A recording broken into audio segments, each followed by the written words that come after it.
c'est que j'ai rencontré un fermier quand je suis allé chercher mes poules cette année. Et il m'a dit le plus nonchalamment du monde, sache que tes poules, ils feront pas d'œufs les 2, 3 premières semaines. Puis il continue à faire ses affaires. Fait que là, je pogne de quoi? Je me dis, OK, pourquoi qu'ils feront pas d'œufs? Puis là, il me regarde même pas, puis il dit, ben, parce qu'ils sont stressés. Fait que, on peut l'interpréter, en fait, cette parole-là, comme quelque chose de vraiment profond. Si on considère une poule comme vivant, en fait, qui produit des œufs qui vont faire du vivant, en fait, qui nous donnent la vie ou ben, qui font des petits poussins.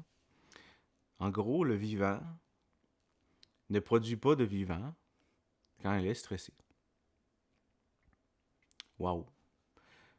Fait que j'ai l'impression qu'au Québec, les politiciens, on dirait ils nous poussent à pouvoir produire plus. Ils veulent qu'on soit créatif. Ils veulent qu'on sorte, disons, d'un PIB, une progression économique de plus que 1% ou 2%. Là. Fait qu'ils veulent vraiment une richesse économique. Ils veulent que ça produise. Mais on est stressé.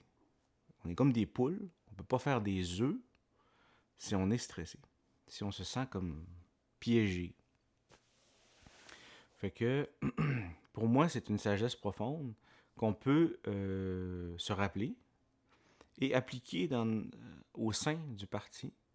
Ça veut dire que pour prendre soin des humains, pour s'assurer qu'ils veulent si on veut tant que ça, que le Québec soit riche, là, qu'on fasse plein d'œufs, là, mais il va falloir être moins stressé. Puis pour ça, il va falloir trouver des programmes en éducation, en politique, en santé, pour baisser le niveau de stress des preneurs de soins, des gens qui prennent soin des autres, et même des gens qui ont besoin d'aide. Baisser le stress pour que la vie recommence à naître en eux et qu'ils puissent pondre des œufs. Fait que c'est ça que je nous souhaite, en fait, pour le Québec. Pondons des œufs en abondance, mais pas stressés.